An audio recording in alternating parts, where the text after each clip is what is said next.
Sports prime time on a Wednesday night. Hope everybody's feeling right, living well. Hope you're ready to get into some Titans conversation tonight and talk about Julio Jones returning to practice today. A lot of stuff to get into over the course of tonight's show. We'll talk about Julio, talk about why it's critical for them to get him back ahead of this Monday Night Football game and where the Titans will stack up potentially if they find themselves in position to get a win against the Buffalo Bills. We'll talk about what I reported about Sambrelo. We have not, as a primetime audience, had the opportunity to discuss that at length. So we'll go through all three of those stories together, and we will share with you some insights, some information, and some analysis along the way. Before we get that going, though, I need you guys to share this show around on Facebook, YouTube, Twitter, and on Twitch. And that's how you can get involved in the primetime show. Let me know, or rather, please do share this show and let your friends know that primetime is broadcasting live right now and that they can get involved. You can share now to public in the bottom left-hand corner of your screen if you're hanging out with us on Facebook. If you're on Twitter, please retweet the show in the bottom right-hand corner of your screen. If you are on YouTube or on Twitch, please subscribe to the channel, and we would greatly appreciate your participation that way. And now that more of you are here, like Carlos Reynoso, Mark Jones, Brad Lifford, Lewis Chesney, Daryl Pemberton, a lot of great people in the comments across the four social platforms. So that means that we can get this show started officially. Welcome into A to Z Sports Prime Time on a Wednesday night from the DraftKings Sportsbook Studios. I'm your host, Buck Rising. I'm proud, as always, to be presented to you by the fine folks at Two Rivers Ford. Two Rivers Ford will take care of you just like they take care of me. Every time I go to Two Rivers Ford, I can't wait to deal with their incredibly friendly sales staff, their non-commissioned sales staff. Most importantly, put no pressure on me when I'm out there to make a purchase or to do more than I'm looking to do. Anytime I go out for service, it is always to the highest standard. Two Rivers Ford in Mount Juliet or online at tworiversford.com. DraftKings Sportsbook, America's top-rated sportsbook app, can get you in on the action with promo code A2Z Sports, just as you see behind me and in front of me. Start making money today in the DraftKings Sportsbook app using that promo code with all of their great offers. The Ashton Real Estate Group of RE/MAX Advantage, GaryAshton.com is where you go for your dream address without the stress. And if you want to sell your home for more, you can do it with the Ashton team. And of course, if you're looking for quality HVAC service, Brimac Mechanical is where you go. BRYMAK, Brymac.com. They will get you in your comfort zone. 3 locations that will take care of you at Brimac Mechanical. So there's a lot of great stuff to get through over the course of tonight. And it starts really with Julio Jones. Julio Jones returned to practice today.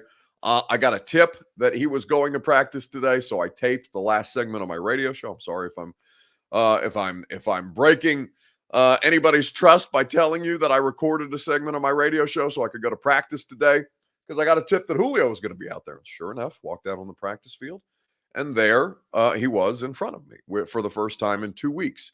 Been a while since we've seen Quintores Lopez Jones on the practice field for the Titans, and that was indeed the case today. So there's a lot involved with having Julio back, and it doesn't necessarily mean that he's full go, fully healthy, ready to play against the Bills, because Gabriel Ruiz, of course, asks me, does that mean he'll play Monday? And the answer to that, Gabriel, is I don't know that yet, right? He's got to go through a full week of work. They've got to see where he's at. And they've got to see if he can go through a full week of work. And even if that may not even be their plan, even though it probably should be, as they work him back from a hamstring injury. So the question, will he play, is something that we will not be able to answer quite yet. In fact, when we do primetime, remember there will be no primetime on Monday because, of course, the game will be on. We'll do it Sunday and pregame the Monday Night Football game. I'll be able to talk more at length about his week of work and what he was able to do and what he wasn't able to do. But let's get into that right now, in fact, and let's get that going with your Two Rivers Ford take. If Julio is to play on Monday, hypothetically, how many snaps would you want him to play? Let me know on Facebook, YouTube, Twitter, and on Twitch. We'll talk about it at length. What percentage of the snaps would you want Julio Jones to play if he is physically able to go next Monday? Give me your response on Facebook, YouTube, Twitter, and Twitch. We'll talk about it together right after I tell you about Two Rivers Ford. Two Rivers Ford is the best in the business. Two Rivers Ford is where you go for all of your automotive needs. They are going to be the best car buying experience that you have because their non-commissioned sales staff is the best and puts no pressure on you throughout the course of the car buying experience. Two Rivers Ford will make sure that you get a full look at their inventory, and if the vehicle that you seek is not on the lot with your exact specifications, the exact way you want it, they have the Built For You program, which means that you can get any Ford, any color, with any customizable accessories. They'll build it for you. They'll deliver it right to your door. It's one of the best things about Two Rivers Ford. Caleb Gray, even a testimonial, in fact, got the new Ford Maverick getting built through Two Rivers Ford for myself. Fantastic. The new 2022 Ford Maverick is now available on the lot at Two Rivers Ford, or if you don't find the exact one that you want, you can do what Caleb did and use the Built For You program. That's great news, Caleb. Make sure that you heard about them through A to Z. Make sure they know that you heard about them through A to Z Sports. Two Rivers Ford in Mount Juliet, or online at tworiversford.com. So, what percentage of the snaps, if Julio can play, and this is a hypothetical, we don't know whether he'll be able to go or not. I'm going to continue to preface it that way for people who come in and out of the show. If Julio is able to participate, what percentage of the snaps would you want him to play? Now, I ask you that question because of what you've just gone through with A.J. Brown. A.J. Brown did play against the Jacksonville Jags, but when he came to the podium Sunday night, and I wanted to ask him, how important it was for him to be able to play, even though he's not fully right, he gave us a little bit of insight into how the Titans are handling his particular situation. This was A.J. Brown on Sunday afternoon after the Titans beat the Jags. How important your ability as an offense You got it, buddy. to stay on the field and convert those third downs. How big was that today? How much do you think that affected your defense? Whenever you can stay on the field and convert third downs, those guys on the other side, they get tired, so we keep the drive going, and that's huge, and that's the money down. That's what we call it. So. You fought through injury before. How important was it for you to be able to go for a divisional game today? It was big for me. I didn't get as many snaps that I wanted, but I was on the snap count, and I was just trying to do what they wanted me to do today. So, just being out there, we got the win, so it's important. So, and AJ told us that he was on a snap count. So he played 40 snaps. The Titans ended up having north of 50 offensive snaps, and I can pull up the exact snap count here for you so you can understand what percentage that A.J. Brown did play. So if Julio is able to go, do you want to wait until he's 100% healthy, or do you want to get him out there in a more limited capacity? Now, listen, I understand that people will want A.J. Brown, or rather Julio Jones, frankly, both of them, back as soon as humanly possible to get them out on the field. And in the case of A.J. Brown, that was 65.6% of the offensive snaps. There were 61 total snaps against the Jags. A.J. Brown played 40 of them. So if A.J. Brown, and listen, they may be different degrees of hamstring injuries, but if they're willing to put a 65%, literally a 65% A.J. Brown out there, would you want them to do the same with Julio Jones, or is he too critical of an asset to do so at this point? Because I think that AJ was effective even if he wasn't out there as often as he would like and doing as much as he would like. It served a purpose to help kind of create this passing game. So I asked you guys for a percentage. What percentage of the snaps do you want AJ Brown, or rather Julio Jones, forgive me, to play? We'll talk about it over the course of this evening's show. Thomas says 0. Wait till he's fully healthy. He doesn't want him out there at all. For Van Jeffrey, he wants about 25 to 30% of the snaps.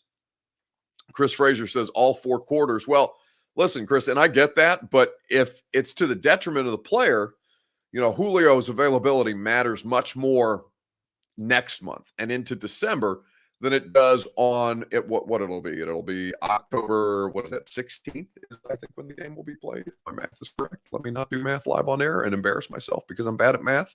And I don't want to count on my fingers. What? Thursday, Friday, Saturday, Sunday. Yeah, so the 17th. I'm an idiot. I was wrong. This is why I can't do math on air. I have to count on my fingers. Caleb Gray says Monday is going to be a very long day for you since you got that radio show at 10 a.m. I mean, listen, every day, I don't want to sound like I'm bitching about how long my days are, but my days are very long regardless of what time the day starts, because even if it's a noon game, I'm working late into the night anyway, doing prime time with you guys. It'll be a longer day than usual, but it will be fun. Monday Night Football is a big deal, and I've got a killer suit that I'm excited to wear. So I won't even notice, and I'll still be up at 4:30 a.m. because I go to work. I go to my workouts at 5:30, and it'll still be just as long a day as it would in any other day. So it does not faze me because this is football season, and this is what we do. And the grind is the grind, baby. It's not just for the players and the coaches. It's for the media vultures too. Alonzo Henderson would like to see 80% of the snaps for Julio Jones. Kenston says he'll be out there Monday night. The whole nation will be watching. He's going to remind the league that he's still around. And listen, I think that he absolutely thinks that way. And I think it's important. I don't necessarily care if it's on a nationally televised game. Now, maybe that matters to you more than it matters to me. But what I'd say to you is that he feels that he needs to remind everybody else in the league that Julio Jones is still the best wide receiver in football, even if that's not necessarily the case anymore. He's still, when he's right, top 5 easily. So there is some pride involved on Julio Jones's part, but if he's not fully ready to go, are you comfortable putting him on a snap count? I don't think he needs to play 100% of the snaps. I just think the threat of Julio Jones needs to be out there to be able to free things up to make Derrick Henry more effective. Hopefully, A.J. Brown can continue to get healthy to allow A.J. to be a part of the passing offense. Marcus Johnson, Chester Rogers, Josh Reynolds, and we can really see more of perhaps even Darrington Evans, who is designated to return off IR, but has not yet been activated just yet. In fact, he was playing the role of Emmanuel Sanders, which I thought was pretty interesting for the practice squad this week at practice. So Carl Crossland says he usually doesn't practice, so I'm guessing he is ready. I think it's a good sign. I don't want to make too much out of one day, right? And if he strings a couple of days together, I think that's great news. And if he's ready to go on Monday, I think get him out there because you need him. You need him. Your passing game is fairly constipated right now, and it needs some kind of explosive plays, or at least the threat of explosive plays, at least to attract the attention of the defense and to not allow, backup wide receivers to be covered up and handled as much as they have been without those two guys on the field. If you can have both of them against the Bills, you're a much better match for Buffalo. And I think you're overmatched against Buffalo. They're a superior football team right now. I don't think that's breaking news to anybody, but I've seen the Titans do improbable things before. I've certainly seen a lot of them over certainly the last 3 years in change. Week 2, I saw them do the improbable in Seattle. So I think they're capable, but they need to be healthy, or at least they need to be closer to healthy than they have been the last couple of weeks. And you don't want to push him too hard when he does return because you don't want a Bud Dupree situation. So we'll continue this conversation here in just a second. I continue to ask you guys, what percentage of the snaps would you want Julio Jones to play on Monday Night Football? And I'll give you my answer here in just a second, right after I tell you about our friends at DraftKings Sportsbook. DraftKings Sportsbook is an official betting partner of the NFL. DraftKings Sportsbook is the best, and they offer their customers so many great promotions and odds boosts, just like the one that they have for Week 6. Bet just $1 on any NFL game and win $100 in free bets if either team scores a point. They also have same-game parlays which allow you to combine multiple bets from the same game for a bigger payout. The more legs you add, the more money you can win. Simply download the DraftKings Sportsbook app, use the promo code A2Z Sports, just as you see behind me and, in fact, in front of me. Promo code A2Z Sports on any NFL game and win $100 in free bets. That's promo code A2Z Sports this week at DraftKings Sportsbook, an official sports betting partner of the NFL. Must be 21 or older and present in Tennessee to bet. Restrictions apply. See DraftKings.com/sportsbook for details. If you or someone you know has a gambling problem and wants help, call or text the Tennessee Red Line, 1-800-889-9789. So, what percentage of the snaps would you want Julio Jones to play? Here's what I'll say. Because what Gabriel says, all third and long, 25 to 30 snaps. Yeah, but you don't want to be obvious, Gabriel, right? It's like putting Derrick Henry out there. It's like putting Jeremy McNichols out there exclusively in the 2-minute drill. You know they're not running the football, so you don't have to play the run, which means that you're going to drop more defenders back into coverage, and it's going to make it harder to throw the ball. So you don't want to tell on yourself by having Julio Jones in the game exclusively for third and long snaps. So what I would say is I would play it safe, and I would probably give him about 40% of the offensive snaps. If you played AJ 60, north of 60%, I'd say, ease him in and see where he's at and see how comfortable he is. And if you go in with the mindset, all right, we're going to play him about 40% of the offensive snaps, or if he gets up to, let's say for the purposes of this conversation, let's say if he plays 25 snaps and you feel pretty good about where he is, okay, continue to see where he's at. And if he starts to feel a little bit of a strain or a little bit of a pull, or the hammy starts to get a little tight, okay, get him out of there and get him, use him sparingly moving forward. I think that the objective is to continue to keep his health throughout the course of the season. That is of the utmost importance. William Young says the Titans are constipated. They need explosions. Yes, I am. I appreciate you making me aware of the picture that I'm painting of a potentially backed up Titans team. He's getting paid. Play him, says Charles Hardaway. Yeah, but he's getting paid to help you win a Super Bowl, Charles. Don't be such a. It doesn't need to be that definitive. See where he's at. Allow him to tell you what he's physically capable of doing, and then test it out. You don't have to be full go right out of the gate, because they did that with Bud Dupree in week 1, and now Bud's knee isn't where it needs to be for him to be able to play at a high level more consistently and for longer stints in the games. It's a problem at this point. And it's something that's brought upon themselves. So what I'll say to you ultimately is, for the sake of Julio Jones, you need to make sure that he lasts longer, and don't just pay him, or don't just play him because he's getting paid. Dom Odell says Metamucil. Yeah, some more fiber in the Titans' offensive diet. That'll make a difference.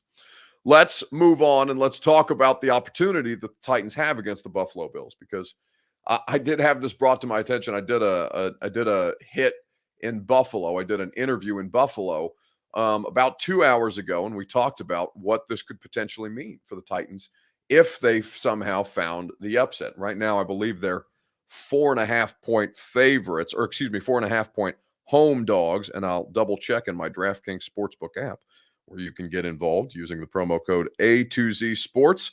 Right now on DraftKings, you can get the Titans at as 5.5-point home dog. So that spread has gone up since last I saw it. Bills 5.5-point favorites in Nashville this coming Monday. So I think that's a pretty, that's a pretty interesting line. I would be tempted. I don't bet the Titans games because that would be unprofessional. I don't bet the NFL games because I'm an NFL reporter and there's an ethical concern there. But I would be tempted if this was a college football game, for example, because I have no ethical concerns betting college. If the Titans were a college team, I'd take them at 5.5. I think that's a pretty good spread, especially at home, especially at Monday night. And I know it's a big game, and sometimes the Titans don't live up to those expectations, but there's some pretty good precedent for them to being able to handle or playing up to the level of their competition. King Nat 666 says, "Let's effing go." I agree. I think it's going to be a lot of fun, and I would consider taking the Titans at 5.5 as home dogs right now in your DraftKings Sportsbook app. So what this has the potential to do is pretty interesting, and we'll talk about it here in just a second. The question that I'm going to ask you guys, though, is what should be the Titans' biggest focus at the moment? AFC playoff seeding or winning the division? Let me know on Facebook, YouTube, Twitter, and on Twitch. We will discuss together what should be the Titans' biggest focus at this moment: AFC playoff seeding or winning the division. While you guys talk about that, I'll tell you about my friends at Brimac Mechanical, BRYMAK, Brymak.com. Satisfaction guaranteed on all of your HVAC needs. They will put you in position to succeed. They will put you in your comfort zone. 3 locations in Middle Tennessee and in Kentucky, BRYMAK, Brymak.com. So what should be the Titans' focus at this point in the season? AFC seeding or focusing on the division? You'll hear from Mike Vrabel on the Bills momentarily. Orlando Jones asks, so how do Austin and Zach get to bed? Well, Austin and Zach aren't NFL reporters, right? They're talk show hosts. They cover local teams, and I'm not saying that there's, that's better or worse. Like, I would love to be able to bet on the NFL games, but as an NFL reporter, I cover a team every day. You could consider, and not like Zach and Austin don't have inside information. It's not like they don't talk to people, but it would be considered basically insider trading. It's why we have a Titans Media League, Titans Media Fantasy League. It's the only fantasy football league that I'll play in, but it's not for money because there's some NFL employees who are in that league. They can't bet on fantasy football. They can't bet on the games. We as reporters, we could, but it would be an ethical concern. And that's something that you try to avoid. You don't want to be financially attached to the team that you're covering, because then you may end up rooting for that team to win or to cover, or, for Ryan Tannehill to throw a certain amount of touchdowns, or A.J. Brown to have a certain amount of receiving yards. And you don't, the job is not to root for the team. The job is to have a clear, objective view of the team so that you can give an honest assessment, not a biased assessment. And so that water gets pretty muddy if you have a financial stake in the game. You don't want to do that. You know what I'm saying?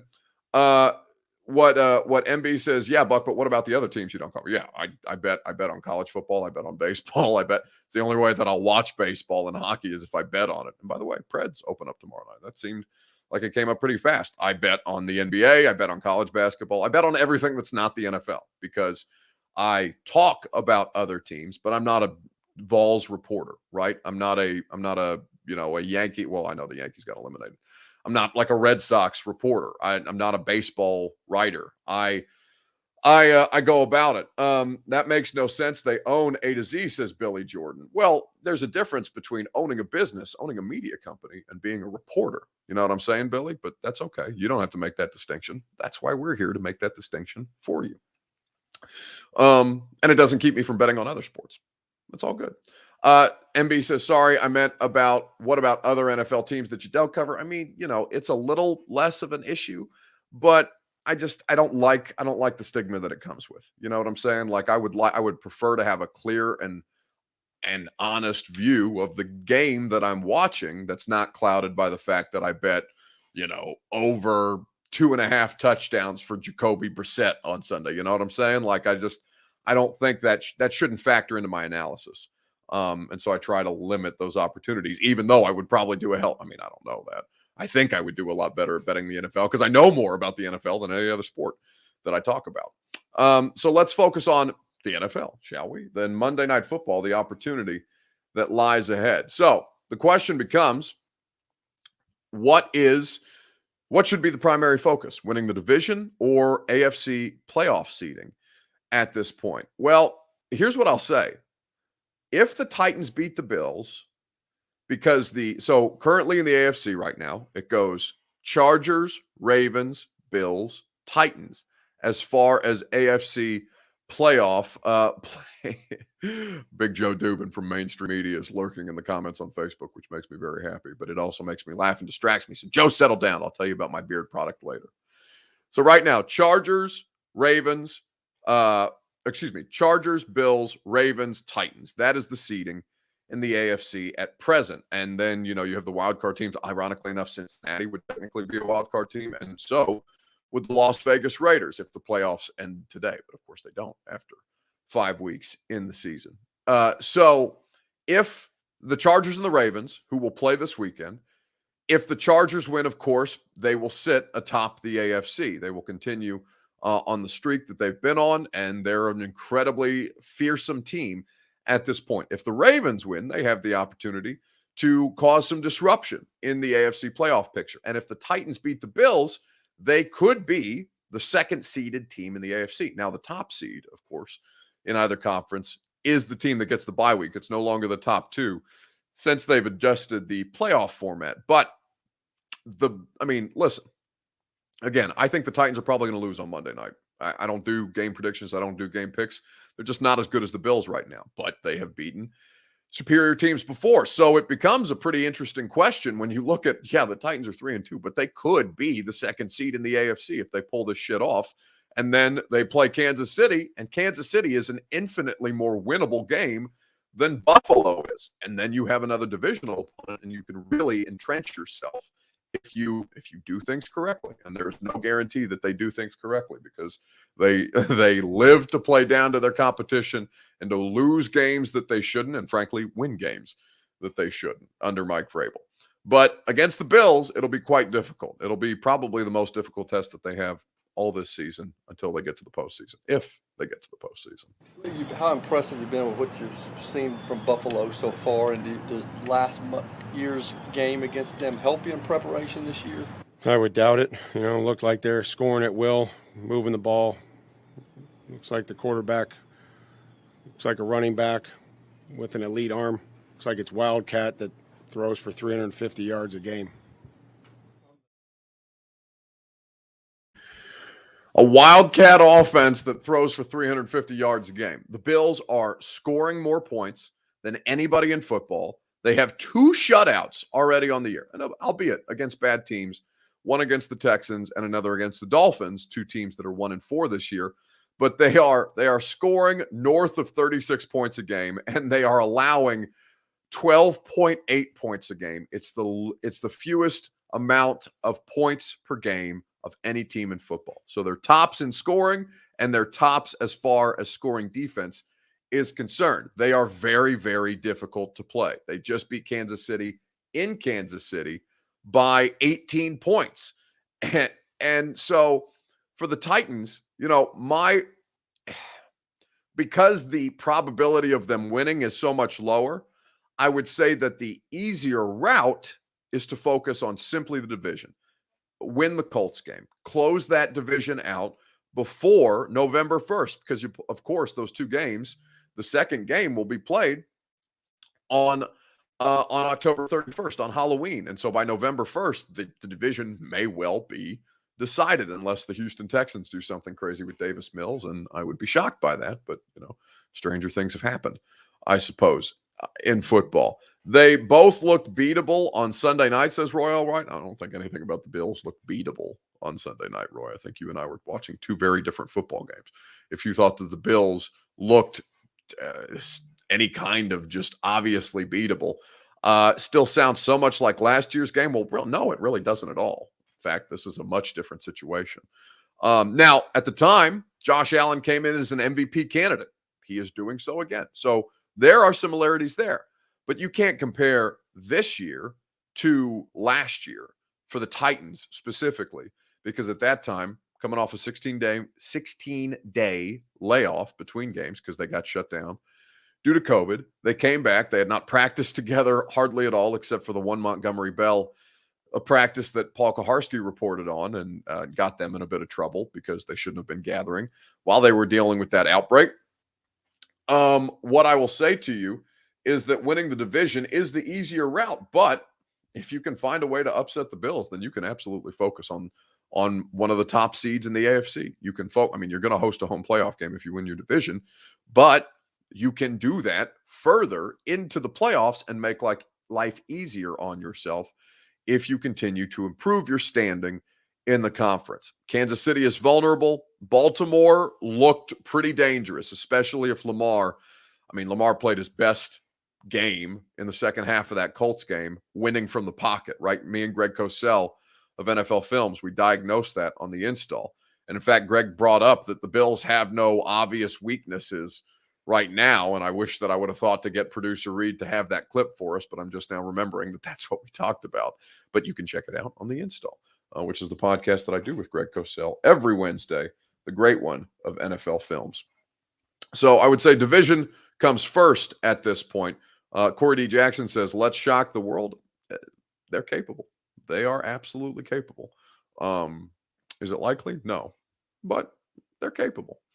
Evan White says, if you want to fight Paul, I'll help you train. Why would I want to fight Paul? You guys act like I don't like Paul. I love Paul. I love Paul more than anybody else probably does, other than, Jonathan Hutton or Chad Withrow, who do the Outkick 360 show. Paul,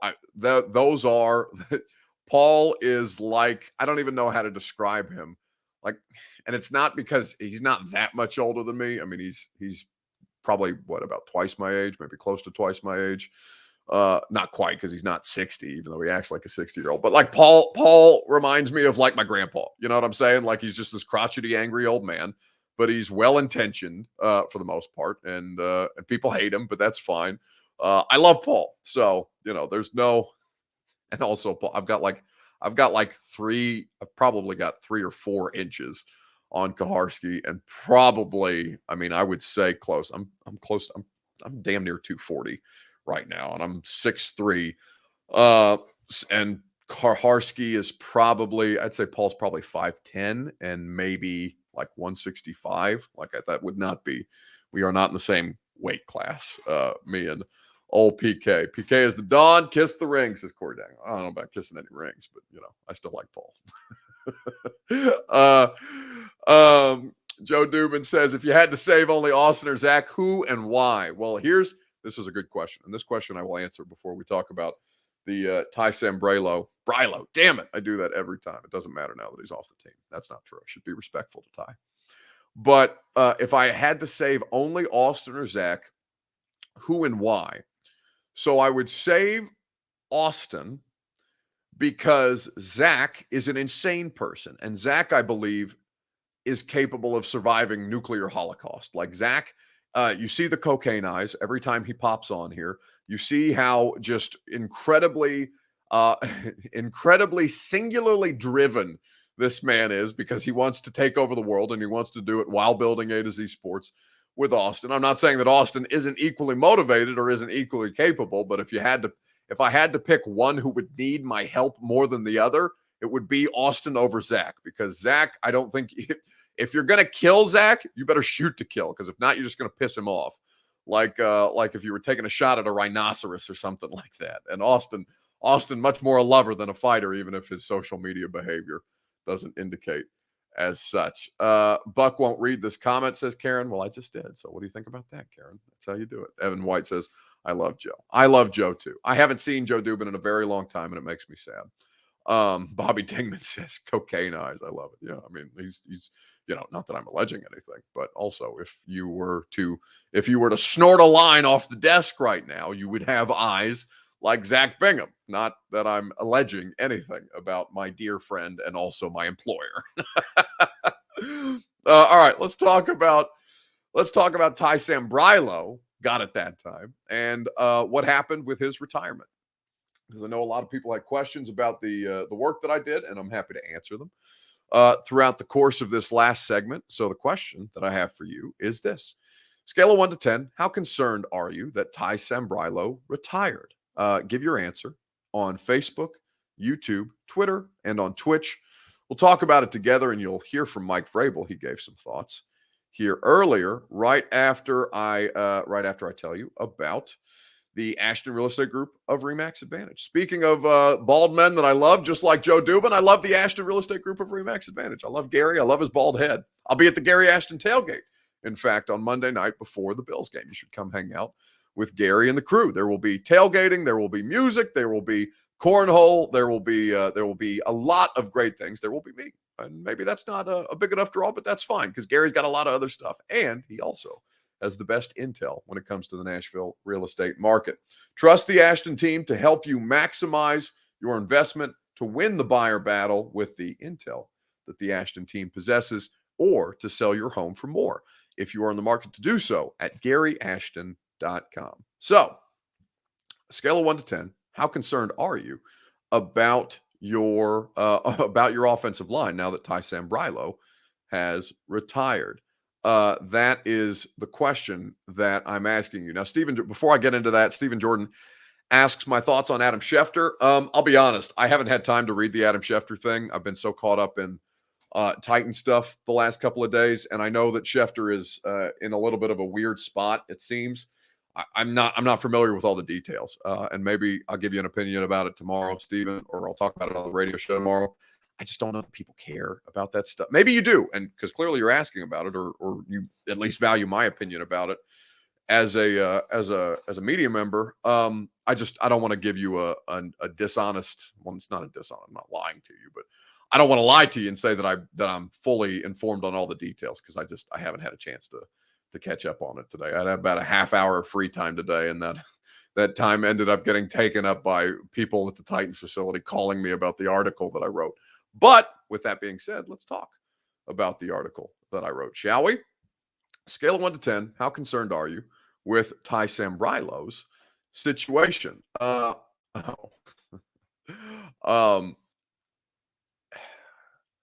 I just saw a comment that's going to make me really upset, and I'm trying to decide. I've already derailed the show, so I might as well just go at him. Tony Yayo says, are you surprised that woke, all quotes, Carl Nassib took a personal day over some benign comments? That's weak. First, let me say, I don't give a shit about woke. I don't give a shit about cancel culture. I don't care liberal, conservative. I don't care about any of that stuff. None of that means anything to me. The woke thing, most people would probably consider me hyper woke or whatever. And I don't care about that. I hate the term. I don't think that anything that John Gruden said about being basically just expressing anti-gay comments, misogynistic comments, and racially charged comments in those emails from DeMaurice Smith. And he's coaching, or was coaching now that he's resigned, an openly gay NFL player. I think that good for Carl Nassib for recognizing that he personally needed to take some time. It's not weak, it's human. Tony, I don't know if you've ever had a bad day at work or you felt betrayed by somebody who was your direct superior at the time. And frankly, he may not even think of John. I don't think of John Gruden as a player superior. I think that John Gruden makes $100 million, or was, because of what other men are doing. So no, I'm not surprised by it. I don't think it's woke. I don't think the comments are benign, nor do I think it's weak. I think it's a weak comment by you, Tony. And I'd say pull your head out of your ass because you don't know what you're talking about. And that's a shame because clearly you want to talk about it and you have no knowledge on the situation. You just want to yell and scream about somebody that you think is woke and that the comments were weak and John Gruden got canceled and blah, blah, blah, blah, blah. I got no time for that, even though I've just given it some time. Anyway, so Mike Vrabel doesn't think the Sambrelo, damn it, thing is going to affect the Titans, and you'll hear from him shortly. But let me fill you in on the situation. So I got a tip on Monday that Sambrelo wanted to quit. And that was obviously concerning because with him, one, you don't know what he's got going on in his personal life, and you hope the best for him. But two, if you're looking at the Titans long term, because of course that's what we do, we look at the next man up on the depth chart. You say that the offensive line is one of the biggest issues on the football team, if not the biggest issue on the football team right now, right? Ryan Tannehill being sacked 20 times. He was only sacked 25 times all of last season. He's on pace to be sacked almost 70 times. If they continue at this rate, the offensive line has had trouble staying healthy.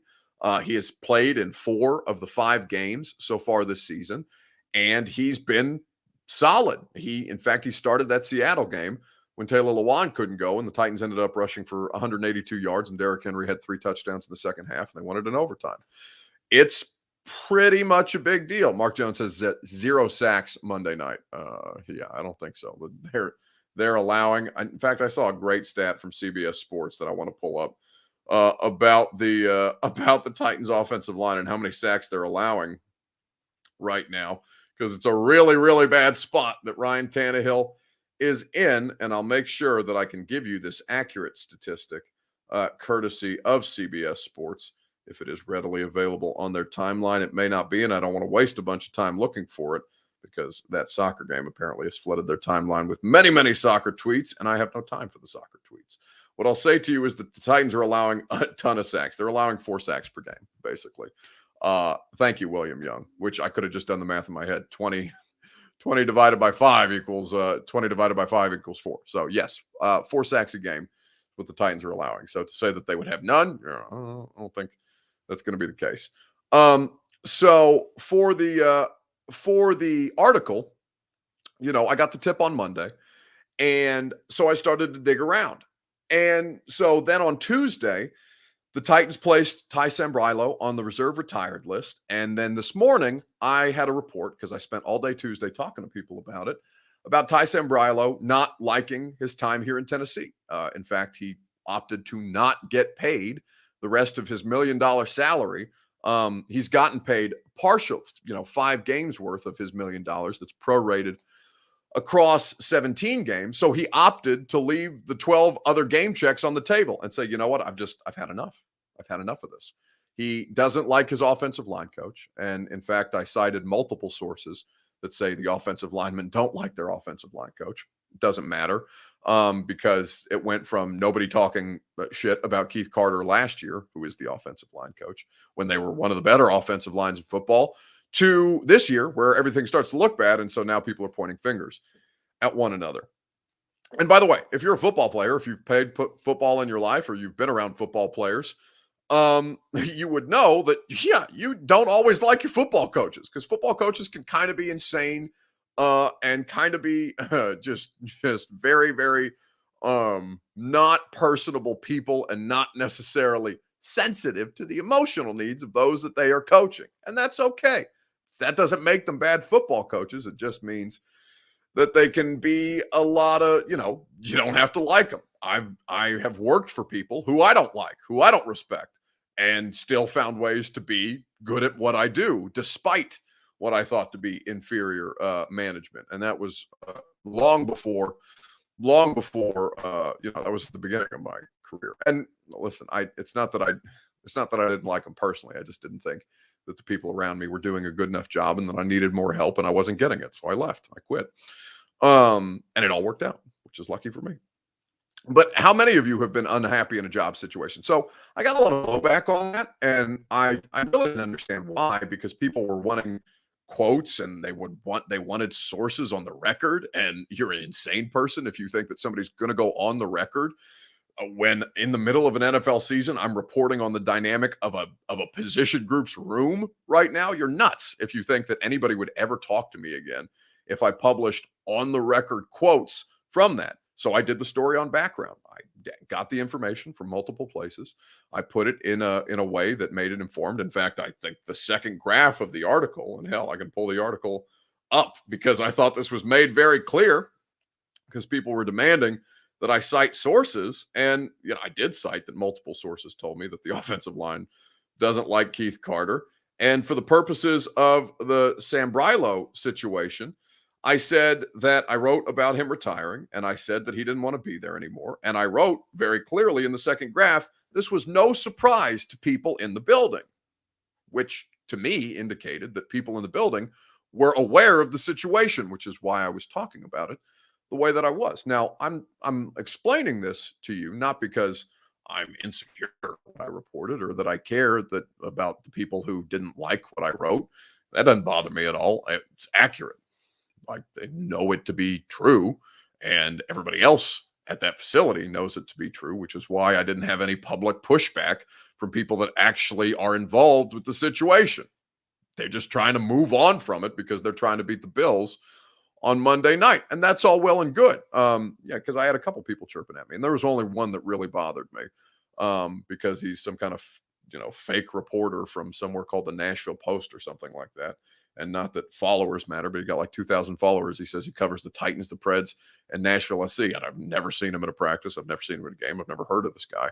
But he was accusing me of being hugely speculative. And that's the only one that really pissed me off because, I don't need some fake reporter or some, what it'd be like Kevin Durant, be like some blog boy, even though I'm really myself a blog boy, criticizing something instead of doing the actual work of somebody who covers the team and going out and finding their own information to refute the report if they found it to be speculative instead of just being lazy and making comments on Twitter. So as far as that's concerned, listen, it's interesting that the offensive line doesn't like Keith Carter. I don't think it's the end of the world if they don't like Keith Carter, if they start to play better. I think that it is interesting that Ty Sambrelo, as I pointed out, and you can read the article at A2Zsports.com, it didn't feel like he wanted to play football much longer, and he didn't want to play football for the Titans much longer, and he didn't feel like he was physically ready to play in Seattle, but he played the whole game, and they ended up winning in overtime, but he had a foot injury that caused him a lot of grief and that he didn't think he was ready to come back from. So Donald Red says, people wanted you to out your sources. Yeah, I'm never going to do that. I don't care it doesn't matter. It doesn't matter to me whether people know who I talk to or not. I think that, and I don't want to sound like I'm explaining myself. I just think, if you guys trust me, you trust me. And if you don't, that's fine, but you're just going to be wrong about it because I've been loud wrong about one thing in my life, and that was Jayon Brown's market this offseason. And we talked about that publicly. And I copped to that because when I get things wrong, I want to be accountable to you guys, but that's really the only time that it's happened. So, other than that, people can kick rocks. But scale of 1 to 10 is the question. How concerning is it, the offensive line, with the depth that they don't have? Now, I'll tell you what, I think it's a 9. I really do. Just because they're already so shaky. They don't have depth. Dylan Radin's probably going to be asked to play now, and I don't think he's ready, and I don't think he's going to play tackle. I think he's going to play guard. And it may be that Mike Vrabel talked a little bit about shutting Roger Saffold down, but Mike Vrabel was asked about it today, and he didn't seem to think that it was going to affect them at all. Sambrelo's retirement, was that related to the injury issue that he had with his foot, or was it just did it kind of catch you off guard at all? No, nothing catches me off guard. I think you guys talk to Ty. I think that would be the best thing for you guys to do. He informed us that he was going to retire, and that's what he did. So I want to talk to Ty. What do you lose without having Ty around? Like what impact does that have with the line now? None whatsoever. We're going to focus on the Bills and their defensive line rotation, and that's where our focus is. Ty talked to us last week. I'm moving on like I do with a lot of things. So he says it affects him none whatsoever, and I appreciate Mike's position on that. I also think Mike is wrong on that, but it's his job to move on. That's all he can do at this point, right? Ty Sambrelo is not on the team anymore, and he can't do anything to fix that. Gabriel says he's so arrogant sometimes. Nothing catches me off guard. Listen, Mike's been around this a long time. He's seen a lot. And it's definitely Bobby Dingman who says, Vrabel seems like the guy, if you're not on my team, you're dead to me. I don't know that you're outright dead to him, but it doesn't mean that he cares at this point. He's trying to beat the Bills on Monday night. And it's going to affect them because they don't have the depth. And Ty has literally played in 4 of the 5 games. So now it's going to be somebody different, and that may not be as good. But I think that their issues aren't something that you fix like in the season. I think that the issues are going to have to be addressed in the draft, which doesn't make you feel great because you've drafted 2 first and second round offensive linemen in the past 2 seasons. They haven't done much for you to this point. And it's going to take place in free agency because they need help. And I don't think that it's going to be that easy of a fix. I think it's an off season. situation. Now they may rebound, they may get healthy. Roger Saffold may start to play throughout all of the games. You may see Taylor Lewan find his stride and get more and more healthy. And he's had a pretty good stretch of the last 3 games. But when the offensive line looks bad as a whole, people look at Taylor first and foremost, and that's the responsibility that Taylor has. He's aware of that. But I think more than anything, what's happening, I just don't think you fix it right now, even as much as you would like to fix it right now. I think that you're going to have to wait to fix it. And in the meantime, you're going to have to find a way around one of an offensive line that's really not good at this point. And that's a problem because it's difficult to get anything done, even with Derrick Henry on your team, if your offensive lineman isn't very good. Jason Cooper says, what do we do the rest of the year? There probably isn't much on the practice squad. I'd say roll with it. That may not make you feel great, but I really think that's your best option. I don't think shifting things around is going to help you. I think they're having trouble developing chemistry because they can't stay on the field together. I would say to you that, you can hope that they get more comfortable with each other and they start to find their stride again as they did in the 2019 season and continue to allow them to play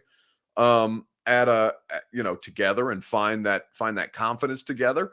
And it may sound like a bit of a Hail Mary type situation, but honestly, I don't know what else, there's not another good answer. Those are the guys you got, and you're not going to give up draft capital for an in-season trade, and you're not going to sign Mitchell Schwartz because Mitchell Schwartz is old and he's got back problems, and that's stupid.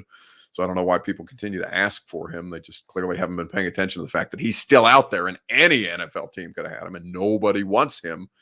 But yeah, it's a problem. And I don't think letting go of Dennis Kelly helped. I think you needed the money that you got back on Dennis's contract, but it's clearly costing them.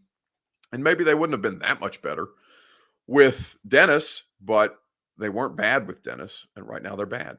Vrabel seemed irritated over the retirement, saying it doesn't affect the game is bullshit, but it sounds good. I mean, what else is he going to say, Chris? I don't know what you want him to say there. Like, he's not going to say, yeah, this is the end of the world. We just lost our best swing tackle and our offensive line's playing like shit right now. He's not going to say that.